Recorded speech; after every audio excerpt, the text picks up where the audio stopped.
faithful, joyful and triumphant. Oh, come here, oh, come to Bethlehem. Come and behold Thee, for the King of Ages. Oh, come, let us adore Him. Oh, come, let us adore Him. Oh, come, let us adore Him in Christ the Lord.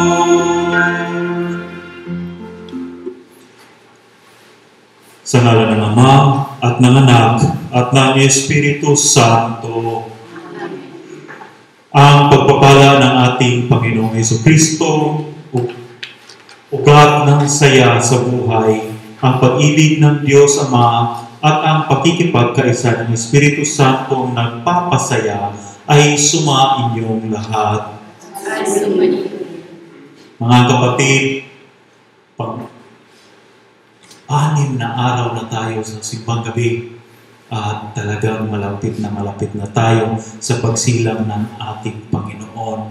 Dala naman sa ating panalangin ngayon, ating tandaan ang mga taong nangangailangan ng ating dasal, lalong-lalo na yung mga naging biktima sa pandemya ng COVID-19 sa buong mundo.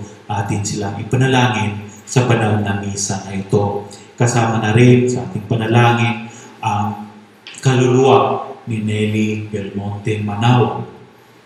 Naway tanggapin siya ng ating Panginoon sa kalangitan.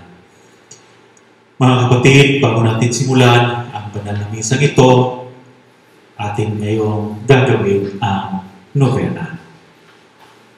Brothers and sisters, while the world around us is agitated by the craving for being free from hunger, war, oppression, we are watchful and ready to discern the signs of the times, so as to acknowledge Him who is about to come and who alone can give salvation. Let us now light the sixth of the 9 lamps to indicate vigilance and waiting. Together, a light is about to shine for us on earth. Soon Jesus will come among us. Be awake, the spouse will not delay. If you are ready, He will open to you. Joyfully sing glory to the Lord. The Redeemer will be born for us. For our preparation, the fire and light are brought to the altar while we pray. You sleep, O my Jesus, but your heart sleeps not, but watches at all hours. O my beautiful and pure Lamb, about what are you thinking? O immense love, and you would answer, I am thinking of that day when I would die for you. O Immaculate Virgin Mary, O Venerable Saint Joseph, we beg your help in preparing all the items for the coming birth of the Word incarnate in the manger of Bethlehem. He desires to find hearts which welcome, clothe, warm, and comfort Him. We plan to prepare the fire and the light for the manger of Bethlehem. The coal for the light will be made of the same wood of the cradle. The light will be fed with oil from the olive trees of Gethsemane. Both will be lit with love, well-stroked flame. The fire and the light are thus prepared by a mortification in eating and drinking, an act of humility, and a Hail Mary to the Most Holy Virgin, so that we may obtain humility. Our protector saint for this day, the angels chanting the Gloria in Bethlehem. The angels chanting the Gloria in Bethlehem Pray for us. For our invocation, we will say, O my Jesus, what joy it would be if I could give my life for you. Together. O my Jesus, what joy it would be if I could give my life for you. Paghandaan natin ang pagdiriwang ito sa pamamagitan ng paghihingi ng kapatawaran para sa mga kalungkutang dinala natin sa buhay ng ating mga kapwa.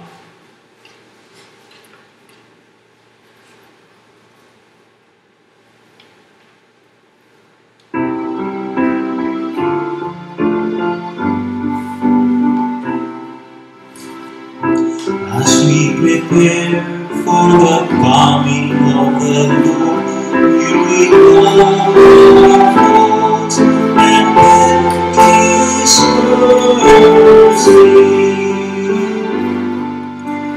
Lord, have mercy. Lord, have mercy. Lord, have mercy. Christ, have mercy. Christ, have mercy. Christ, have mercy. Lord, have mercy. Lord, have mercy. Lord, have mercy.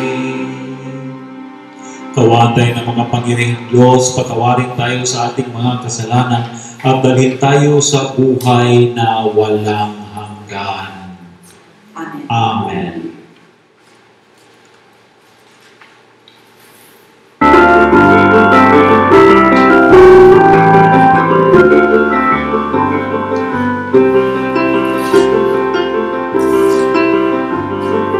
Glory to God in the highest, and peace to God's people on earth. Glory to God in the highest, and peace to God's people on earth. Glory to God in the highest, and peace to God's people on earth. Glory to God in the highest.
Manalangin tayo. Ama naming makapangyarihan, digin mo ang mga kahilingan ng iyong sambayanan upang ang kagalakan sa pagdating ng iyong nagkatawang-taong anak ay magdulot ng gantimpalang buhay na walang wakas kapag siya ay nagbalik ng may kadakilaang lantad sapagkat siya ang namamagitan kasama ng Espiritu Santo magpasawalang hanggan. Amen.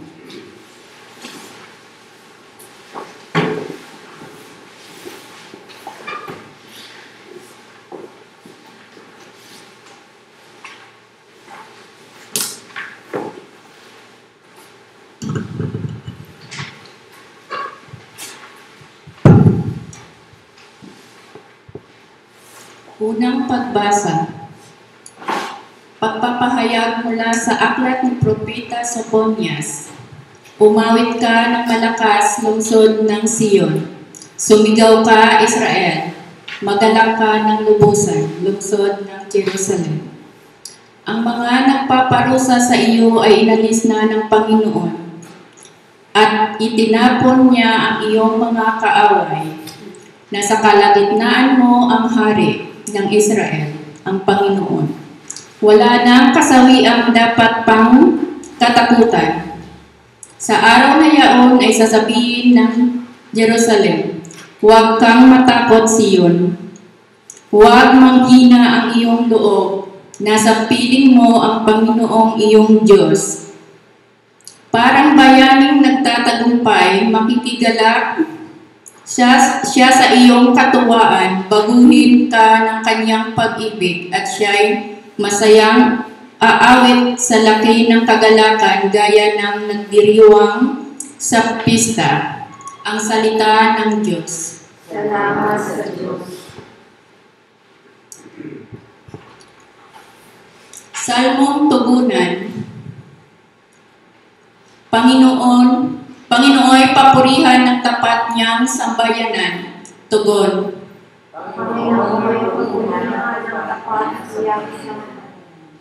Ang Panginoong Diyos ay pasalamatan. Tugunan ang alpat awit ay saliwan. Isang bagong awit, awiting malakas, kasaliw ang tugtog ng alpang marilag. Tugon. Panginooy papurihan ng tapat niyang sambayanan. Ngunit ang mga panukala ng Diyos ay namamalagi walang pagkatapos mapalad ang bansang Panginoon. Diyos mapalad ang bayang kanyang ibinuplod. Tugon. Panginoon, papurihan ng tapat niyang sambayanan. Ang ating pag-asa ay nasa Panginoon. Siya ang sanggalang natin at katulong. Dahilan sa Kanya kami natuwa, sa Kanyang ngalan ay nagtitiwala. Tugon. Pagparihan ng tapat niyang sambayanan.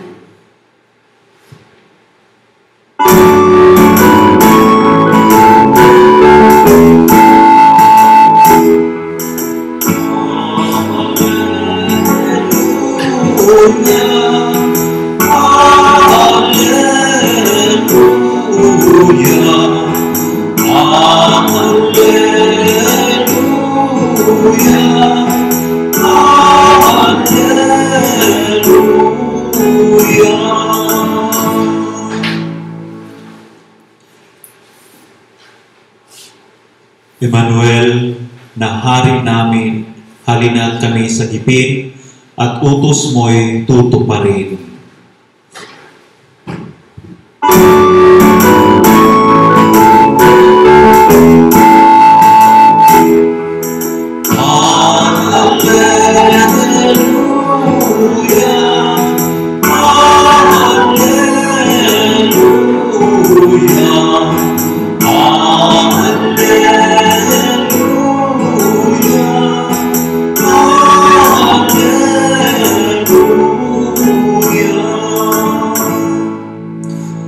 Sumainyo ang Panginoon.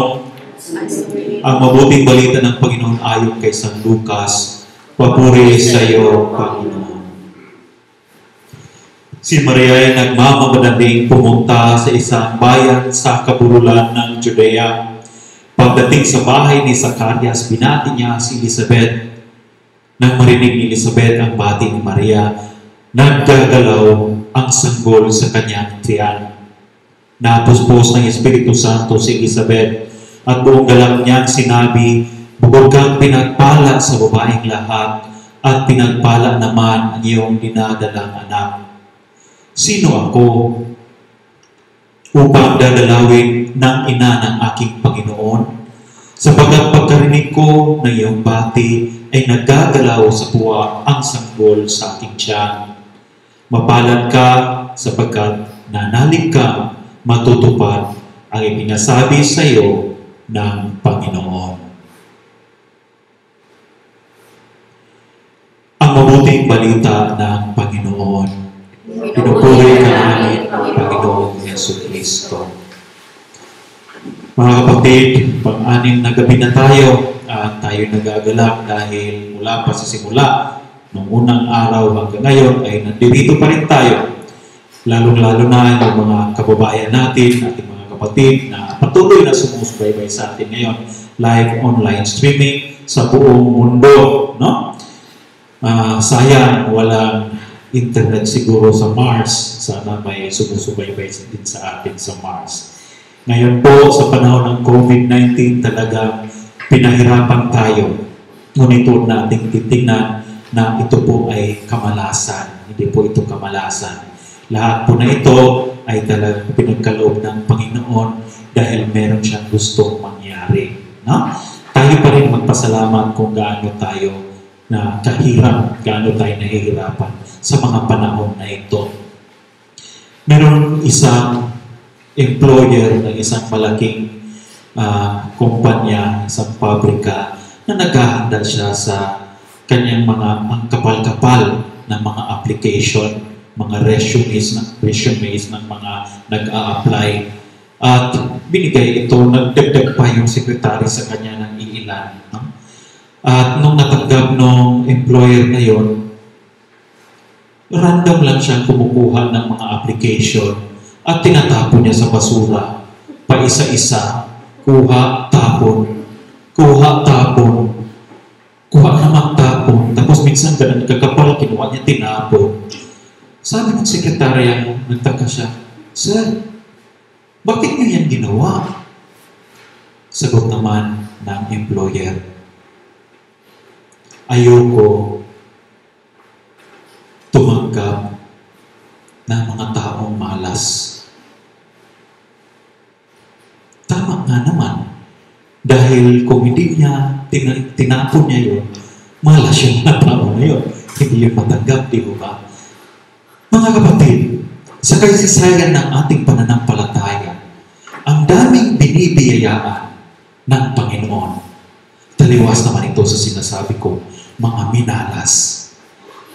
Kung babalik-balikan natin ang lumang tipan, andyan sina Abraham, sina Jacob, sina Isaac, si Moises, na alam natin na isang biyaya rin yun, di po ba? Hindi siya pinatay, hindi siya napasali doon sa mga pinasla ng mga bata, at siya ay nakaligtas.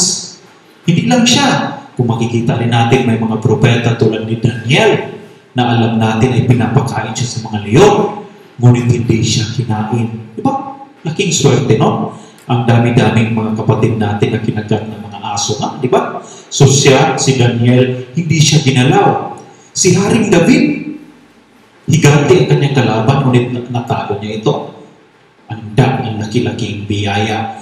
Kung natatandaan niyo si Jonah, na tumakas siya dahil ayaw niya ng responsibility na doon magsabi sa hari na magbalik loob kayo sa Panginoon, tumakas siya, tumalon siya sa barko. Ngunit hindi siya nalunod dahil kinain siya ng balyena at siya ay naligtas at ibinuga doon sa baybayin. No? Ang dami-dami mga kapatid, alam ko meron kayong maraming iniisip ngayon sa mga tao sa banal na aklat na kaswerte-swerte na naman ang kanilang buhay. Ngunit sa gabing ito natin ating pansin sa tatlong swerte ng mga tao. Binibiyayaan. dahil sila ay kinalulugdan ng Diyos. Unang-una, si Elizabeth. Pangalawa, si Juan na nasa kanyang sinapupunan. At ang ating mahal na ina, si Maria, ang pangatlo. Sa katandaan, nabuntis pa si Elizabeth. Nasa sinapupunan niya ay siyang maghahanda ng daan para kay Kristo Jesus. Diba ang swerte-swerte nun? Minsan lang tayo nakakarinig ng mga balita na may mga babae na 80 years old na nagbubuntis, diba? Minsan, busog lang parang buntis tignan. Pero itong si Elizabeth, dahil kahit matanda na siya, nabuntis pa rin.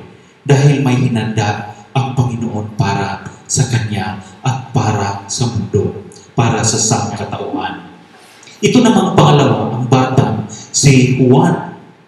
Sadyang pa lamang siya, mga kapatid. Nandun pa lang siya, maliit, no? Ngunit, nakasalamuhan na niya ang manunubos. Di ba? Tandaan natin, tumalon pa siya dahil sa tuwa na na-feel niya na dyan lang, malapit lang si Hesus Kristo dahil nakita na ang dalawang buntis. No? Tayo na mga kapatid, kinikilig na tayo pag nakikita natin ang ating mga crushes, di ba?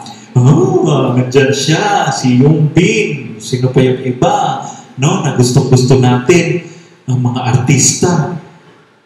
Lalo-lalo na kaya siguro pag nakasalamuhan natin ang ating Panginoon. Tayo nga ba ay kinikilig pag nandyan malapit sa atin ang Panginoong Jesucristo? Tayo nga ba ay kinikilig pag tayo'y tinatanggap natin siya sa banal na sakramento at pinapasok natin siya sa ating katawan? Tayo ba'y lumulundan sa tuwa dahil nakita at nakasalamuhan natin ang Panginoon? Kaso nga lang, mga kapatid, alam natin na karamihan ngayon sa kababaihan, ayaw na nilang tumanggap na sila ay magbuntis. Kaya gusto na lang nilang ipalaglag. Kawawa naman po biyaya galing ng Panginoon na isang buhay, ngunit hindi ito tinatanggap na karamihan ngayon na sumisigaw na sana pwede ang ipalaglag ang bata na nasa tiyan. Tandaan natin, silang lahat po meron na pong katambal at katumbas na biyaya nilalaan ng Diyos para sa kanila na nasa sinapupunan pa lang sila. Ngunit kaya nga pinagdarasal natin na sana'y magbago sana ang isip ng mga babae na nabuntis na ayaw nila na mabuntis. Nawain kanila na lang isilang at hindi kaya ipamigay kesa sila ang magdidesisyon na ipalaglag ang bata. Kaya nga, kailangan natin ipagdasal yan, mga intensyon na yan din. Ang inang birhen, siya na talaga, pangatlo. Sana all, no? Pinagpala siya ng babaeng lahat. Biruin nyo, may lalapit sa inyo at sasabihin, ikaw, Hazel, pinagpala ka sa mga babaeng lahat. Di ba ang sarap pakinggan? Yun talaga ang nafe-feel ng mahal na Birheng Maria. Pero hindi siya nagpapadala. Di ba? Hindi siya nagsasabi na hindi niya pinagyayabang yun na nagsabi siya sa buong sampayanan at sa mga kapitbahay. Ako ang pinagpala sa babaeng lahat, kayo wala. No? Hindi. Ngunit nanatili siya ang mahal na Birheng Maria na nagpapakumbaba. At titignan natin kung gaano ito na aapektuhan yung buhay ng mahal na Birheng Maria. Dahil siya nga naman talaga ay pinagpala. Swerte talaga. Dahil bata pa lang siya, pinili na siya ng Panginoon na maging ina ng ating Diyos. At tinawag siya talaga na ina ng Diyos. Biruin niyo yan sa sabihin na ina kayo ng Diyos. Ang laking responsibilidad nun. Hindi mo pa alam kung anong mangyari at walang idea ang ating mahal na ina na ang kanyang malang anak ay ipako at mamatay sa krus. Ang mahal na Birheng Maria, inakyat sa langit. Katawan, kaluluwa, inakyat sa langit. Ang swerte-swerte. Tayo, kaluluwa lang, sakali. No? We hope na akyat tayo sa langit. Ang ating katawan, hindi. Ngunit ang ating mahal na ina, inasyon, buong katawan, kaluluwa sa langit. Swerte, ina ng Diyos. Sa pagdating ng Pasko, tayong lahat po ay magiging swerte rin naman. Hindi lang naman ang ating mahal na ina, si Elizabeth at si Juan Bautista maging swerte. Tayong lahat. Dahil matatamasan na natin ang pinakaasam-asam natin na kaligtasan. Sa wakas, ang anak ng Diyos magiging katulad natin. Ganyan po tayong lahat, binibiyayaan tayo ng Diyos. Dahil diyan sana magpasalamat tayo at huwag tayong reklamo ng reklamo. Dahil may Diyos na nagmamahal sa atin. Akala siguro natin na pag tayo minalas nga naman at hindi tayo binibiyayaan, ay hindi na tayo mahal ng Panginoon. Hindi po mga kapatid, dahil nga po sa ating mga pagkakasala, tayo'y inaantay pa rin ng Panginoon. Aantayin tayo dahil mahal niya tayong lahat. Marami rin nakalaan sa atin na biyaya. Kaya huwag tayong mawalan sana ng pag-asa agad.